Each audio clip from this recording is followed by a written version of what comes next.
الحمد للہ والصلاة والسلام علی نبی۔ حق کو پہچاننے کے بعد اس کا انکار کر دینا یہ بدبختگی کی علامت ہے، اور اللہ رب العالمین ایسے لوگوں کو سخت ناپسند کرتا ہے اور ان کو سزا میں مبتلا کرتا ہے۔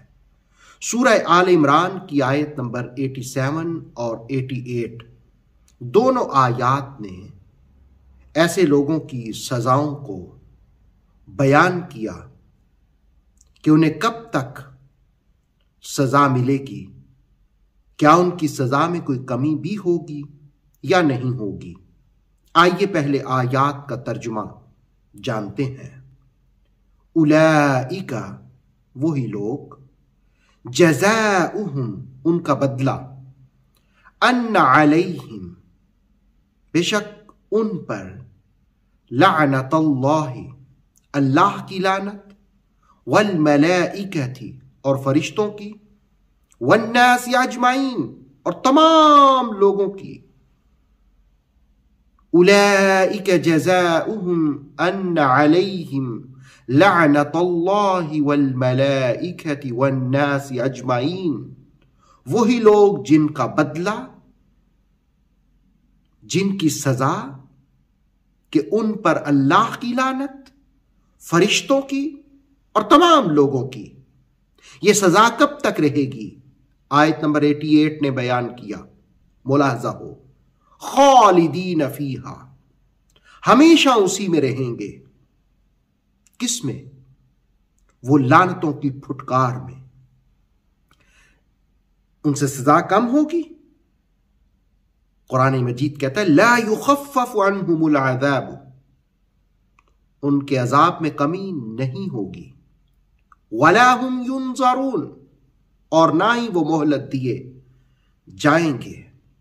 ان دو آیات میں ایسے لوگوں کا ذکر ہوا جو حق کو پہچان کر پھر حق عدولی کر لیتے ہیں، جو سچائیوں کو میزان عدل پر پورا پانے کے باوجود اس کے منکر ہو جاتے ہیں۔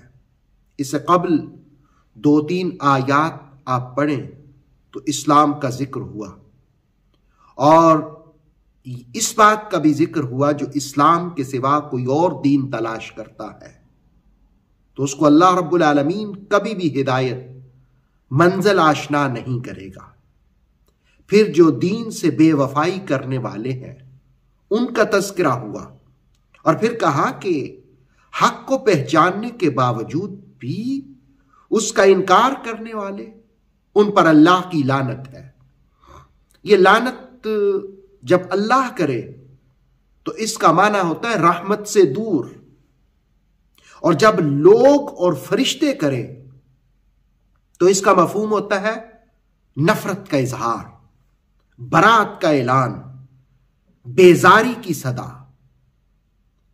گویا لعنت کا مفہوم رحمت سے دوری بھی ہے، نفرت کا اظہار بھی ہے، برات کا اعلان بھی ہے۔ یہ تینوں اس آیت میں مراد ہیں، اس لیے کہ اس میں اللہ کی لعنت کا بھی ذکر ہوا کہ اللہ بھی ان پر لعنت کرتا ہے، فرشتے بھی ان پر لعنت کرتے ہیں، تمام لوگ بھی ان پر لعنت کرتے ہیں۔ معنی یہ کہ اللہ کی رحمت سے بھی دور ہے، وہ نفرت کے قابل بھی ہیں اور ان سے اعلان برات بھی ہے۔ خالدین فیہا، ہمیشہ اسی پھٹکار میں رہیں گے جو حق کو پہچاننے کے باوجود حق کو قبول نہیں کرتے۔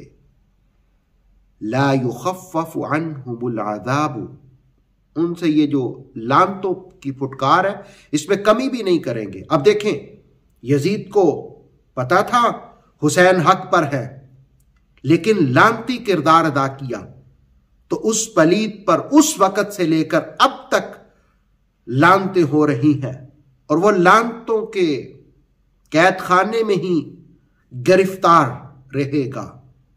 یاد رہے کہ سزاؤں میں سخت ترین سزا ہوتی ہے کہ کسی کو کہا جائے کہ اس پر لعنت ہو۔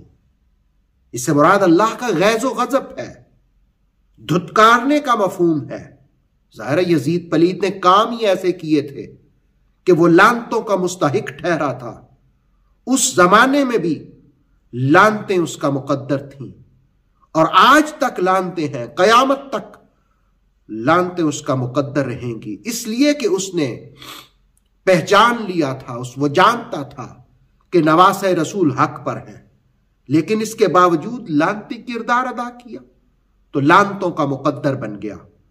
اللہ رب العالمین ایسی سزاؤں سے امت مسلمہ کو محفوظ فرمائے، اور اللہ رب العالمین حق کو پہچان کر حق کا ساتھ دینے کی توفیق عطا فرمائے. مصطفیٰ کریم علیہ الصلوۃ والسلام نے فرمایا کہ حق علی کے ساتھ ہے اور علی حق کے ساتھ ہے. گویا اہل بیت اطہار کا دامن تھامے رکھو تو اللہ رب العالمین اس کی جزائیں جنت کی صورت میں عطا فرمائے گا. اوتھینٹک اسلامک نالج کے لیے نور وحی یوٹیوب چینل کو سبسکرائب کیجئے، بیل آئیکن کو بھی لازمی پریس کریں. نور وحی کے فیس بک پیج، ٹک ٹاک اور انسٹاگرام کو بھی فالو اور لائک کیجئے تاکہ ہماری ہر نئی آنے والی ویڈیو آپ تک بر وقت پہنچ سکے.